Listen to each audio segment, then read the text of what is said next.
Hey y'all, welcome back to my channel. It's your girl LB Johnson back with another video. I know it's been a while, it's been a few days. I just been working and in these streets, so I ain't had time to make a video, but I'm back with another video. Please like, share, and subscribe. Hit the notification bell to be notified whenever I upload another video.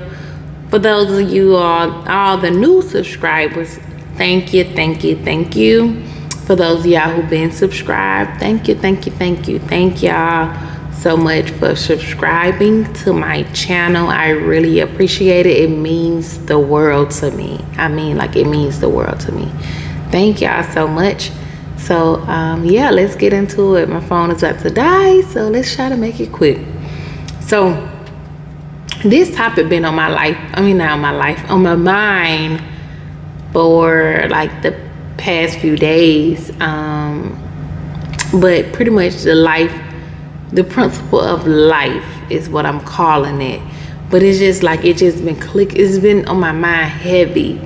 And it's simple as ever, but I think a lot of us miss this part of life and just succeeding overall. So me and my sister, we was riding down the road, and my mom had an aneurysm back in May of 2016. And I was telling my sister recently, this weekend when we was riding together, I was like, when mama was in the hospital, like, I truly was okay if she lived or if she died. And I was like, it wasn't like, it was nothing, like, my mom was a great mother, don't get me wrong. But I was like, it wasn't that I didn't care about my mom, but something in me just made me surrender and was just made me be okay with whatever the outcome was. I was okay with it. And the crazy thing is, when it happened, me and my son was the ones at home when it happened. And I called the paramedics. The paramedics picked my mom up when she passed out. We didn't know what was wrong at the time. But paramedics picked my mom up. I took my son to my best friend in my car. I drove my car to drop my son off, and then I went to the hospital after that. So in the car, I was crying on my way to my best friend's house, and my son was like, "Why are you crying?" And I was like, I don't know, I just don't know what's going on with Jacob. And my son was like, "She's gonna be okay." And I was like, "You're right, okay." And I don't want to say that. Well, I cried when I got to the hospital, but I think I was okay after that. Like, when my son told me that, it was like no more, like, all the worries that I had was going off my shoulder when he said she's gonna be okay. And he had to be every bit of 4 or 5 years old at the time. So 2016 is 2022 now. That was 6 years ago.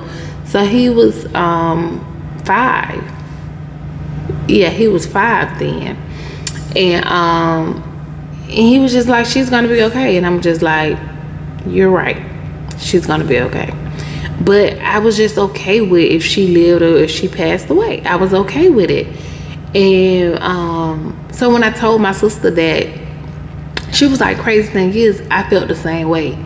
And I was like, "Oh wow." But it clicked to me, like, that's why my mom is still here, because we let go, like, we truly let go. We both like, all of us, so it's 3 of us. It's me, my sister, and my brother. So and I'm the baby. It's my brother first, my sister in the middle, and then me. And so but yeah, we truly let go, and it was just, whatever God planned was what was gonna happen. And my mom is still here 6 years later. And I hear people all the time, like, people don't live from aneurysm, having an aneurysm rupture. Like, but my mother is still here by the grace of God.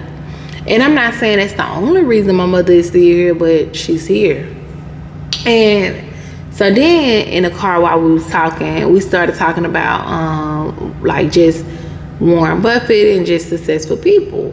And I was like, when you think about Warren Buffett, if you look at that man, I was like, that man invested in stock. Cause my sister was like, she was saying how like if she become rich, she don't want to be so to the point that she's a billionaire and she just got to work so hard. And I said, you think Warren Buffett work hard? And she was like, I'm sure he do. And I said, nah, I don't think he work at all. And the reason I said that, because I'm like, I feel like what happened with Warren Buffett and the way he became a billionaire was because he invested in the stock market. This not facts. These are just my opinion. I said, I feel like he invested in the stock market. And when he invested in the stock market, he was just, it did whatever it did. He invested, but it wasn't like, he invested and he just let it go. He was okay if it went up or if it went down. He wasn't chasing the dollar. It was just like whatever happened, that's what happened. And it was just that. And my sister was like, you right, because that's what I read in the book about him. And I'm like, it's obvious. Like, it's really obvious to me. And it clicked to me, that's pretty much what life is about. See, a lot of times we be trying to control everything that goes on in our life. And I talk about control. I know I talked about control before, how it's witchcraft, and people tend to talk about witchcraft, but they forget to talk about the control part of witchcraft. And we try to control every area of our life. We try to control our kids. We try to control our finances. We try to control our husbands, our wives, our health. Everything, our parents, we try to control everything, y'all. I wouldn't be me if I wouldn't try to get something, be messing with something. But we try to control everything. Look, me trying to control this health. But yeah, we try to control everything as human beings. And being that we try to control everything, it typically don't go the way we need it to go. If we just truly let go and let God, life will go as planned. And so I'm sure y'all caught it, but if y'all didn't, the principle of life to me is just letting go of control, like letting completely go. If it's your marriage, if your spouse out there cheating on you, whatever, if you're not gonna leave the relationship, pray about it. If y'all can go to counseling, go to counseling. And let go and let God. Let go and let God. Don't try to control it. Don't try to go reaching out to this woman or reaching out to this man, telling them leave your spouse alone. All that. That's not doing anything for nobody. Like, I really just feel like we be trying to control everything. Like, if you're not leaving, the only thing you can control is you getting up and leaving. Your kids, if they're constantly acting out in school, pray about it. If they acting out to a point that you feel like they need help, get them the help that they need and let it go and let God handle it. Don't be stressing yourself out. Don't be trying to lock these kids in the house. They gonna do what they want. So all you really can do is surrender. Surrender your kids back to God and let God take control of them. And be content whatever the outcome may be. Because the outcome may not be what you expect it to be. But know that it's the best outcome for your child. Like whatever the outcome may be, it's the best thing to happen. But that's when you really okay with whatever the outcome is, that's when you truly know that you let go and you let God. When you truly just say, if they succeed, good. If they fail, oh well. Like, you truly have to surrender. Like, we're not in control of none of this stuff. Bills. So I was at the cigar bar and I heard this man say, like, man, I be telling them bill collector, oh, you gonna give me another day? I ain't got it today. That's not attractive to me in a man. I don't get with that.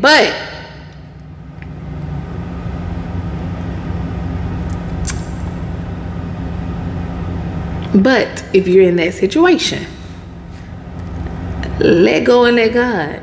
Trust in God. Surrender your bills. Surrender your finances. Surrender everything to God and let Him take control. I'm not saying be sitting there on the phone with a bill collector saying, I ain't got it today. Don't get to that point. surrender to God before you even get to that point. For God can provide you with the finances before the bill collector have to start calling.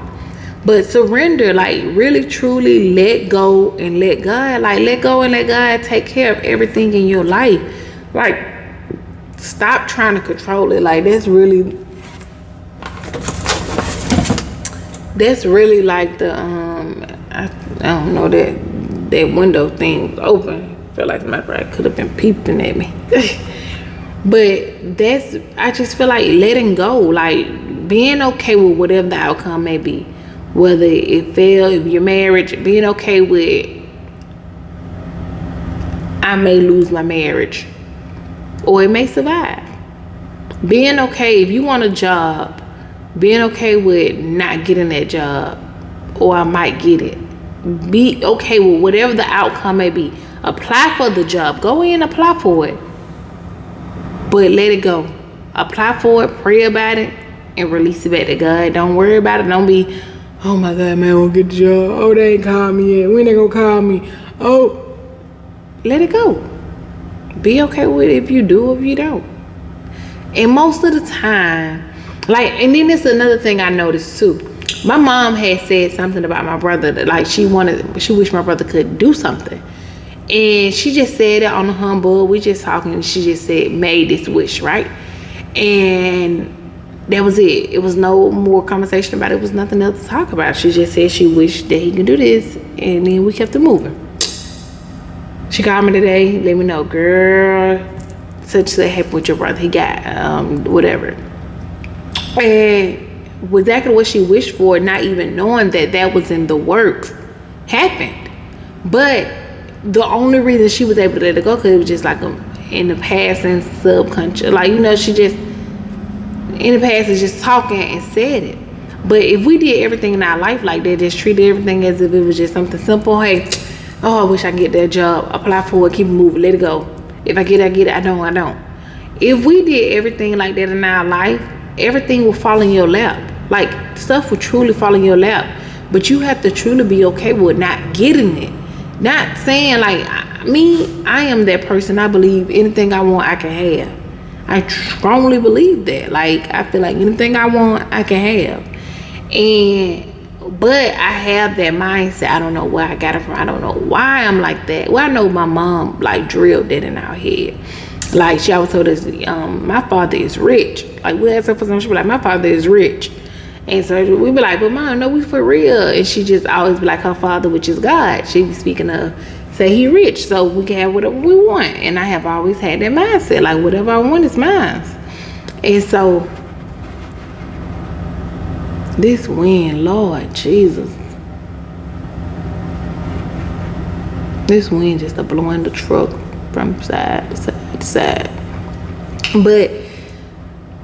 But yeah, like, she always had that mindset. I mean, like, she always told us, like, my father is rich. And I believe that. I can have anything I want because my father is rich.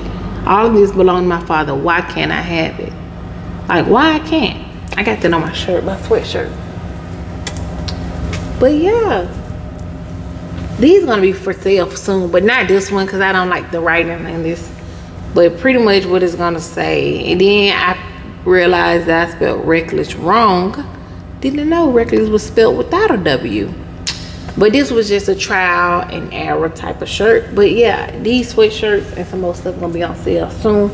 But it says faith got me living reckless. It says why I can't have it when my father owns it all. Like, that's how I truly feel. My father owns all of it, so why I can't have it? Like, why can't I have it? But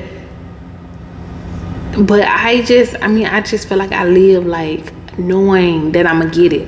So when I apply for something, it's just like, okay, I know I'm gonna get it. I don't think about it. All right, it's like it's no thought. Like, it's mine. Okay. We can get in the horoscope. I'm gonna say it since I was about to say it. I'm a Virgo, and that's what we do. We overthink. We overthink things. So I do analyze things, and I'm always thinking. But as far as fear, I'm very fearless. Like, I gotta take the risk. I don't know what it is about me, but I gotta take that risk. I gotta do it. Like, If I want something, I gotta have it. I gotta have it. Or I gotta try getting it. If it succeed, good. If it don't, but typically, it's okay. It's good whether or not it's not good. It's good, you know. And that's just my mindset. And I'm just like, I hope I got this message out and said what I was trying to say. But pretty much what I'm telling y'all is, y'all can have anything that y'all want. Just go for it. And just be okay with whatever the outcome may be. But don't go to your grave not trying. Try. And then don't look at it like maybe I might not. Maybe it won't work. Look at it. Maybe I might succeed. It may just work. My marriage may just survive. My finances may just increase. I may win the lottery. You know, whatever it may be. And the reason I said that, because I was just thinking, like, when you play the lottery, just play it and not worrying. You know, a lot of times when them lottery winners win, it be the ones, they be like, I threw away the ticket, or I put the ticket away and wasn't even thinking about it. And somebody called me and said, ain't this your number? And you realize you hit. Just do it and forget about it. Take the actions that needed to be taken and forget about it. Simple. And so in the midst of me thinking about this situation, just thinking about this topic, God led me to Job chapter 6,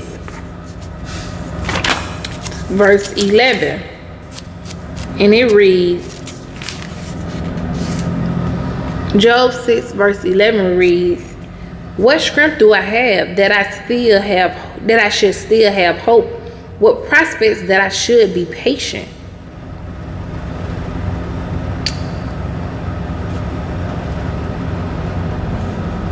And then this is just a quote out of my study Bible that reads, affliction can be having what you do not want or wanting what you do not have. So then I'm gonna go to Job chapter 42, and I'm gonna read that to you all. But as far as Job 6 verse 11, let's read it again. It says, what strength do I have that I should still hope? What prospect that I should be patient? We typically surrender after God break us down to this point. Break us down till we have nothing. That's when we finally be like, God, I'm giving it to you. But really, you have no other option but to give it to him then. But think about, and then typically when we do get to that point where he have broken us down, my phone is about to die, y'all. What I'm gonna try to do, I gotta plug my charger up, but I'm gonna have to unplug my speaker. I hope this don't stop the video. I gotta plug my charger up because my phone is about to die. I'm gonna unplug the microphone. Hopefully y'all still be able to hear me, and we can just go from there.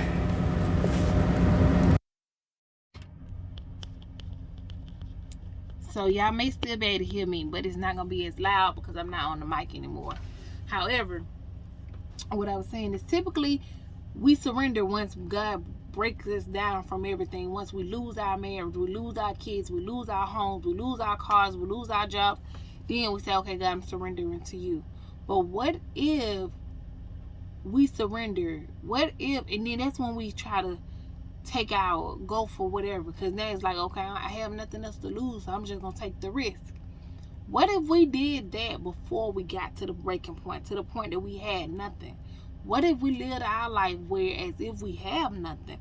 What if we lived our life as if we have nothing to lose whatsoever, and we just take the risk and trust in God before we get broken down and then have no other choice but to trust in God? What if we did that beforehand? And that's what I got when God led me right here to Job verse 11. And he said, what strength do I have that I should still hope? What prospects that I should be patient? Like Job. And then it goes on. And Job was talking to his friend. And he was just telling his friend, like, y'all ain't been there for me. But I haven't cursed y'all. I'm going to read this. I'm going to read, continue to read Job 6. I'm reading on now. It says, do I have the strength of stone? Is my flesh bronze? Do I have any power to help myself now that success has been driven from me? Anyone who withholds kindness from a friend forsake the fear of the Almighty. But my brothers are as undependable as intermittent streams, and the streams that overflow were darkened by thawing ice and swollen with melting snow. But that stopped flowing in the dry season, and the heat vanished from their channels. Caravans turns aside from their routes. They go off into the wasteland and perish. The caravans of Timnah look for water. The traveling merchants of Sheba look and hope. They are distressed because they had been confident. They arrived there only to be disappointed. Now you too have proved to be of no help. You see something dreadful and are afraid. You see something dreadful and are afraid. Have I ever said, give something on behalf, pay a ransom for me from your wealth, deliver me from the hand of the enemy, rescue me from the clutches of the ruthless? Teach me and I will be quiet. Show me where I have been wrong. How painful are honest words, but what do your argument prove? Do you mean to correct what I say and treat my desperate words as wind? You will even cast lots for the fatherless and barter away your friend. But now be so kind as to look at me. Would I lie to you to your face? Relent, do not be unjust. Relent, do not be unjust. Reconsider, for my integrity is at stake. Is there any wickedness on my lips? Can my mouth not discern malice? But he was, so he was just going on,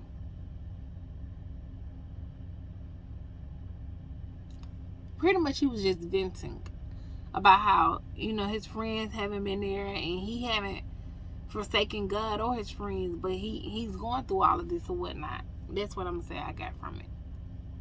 Thank you, God. And with him saying all of that, I'm sure like all of us have been there. I know it's been times when I felt like I had nothing else. Like I felt like I was just at the bottom of the bottom.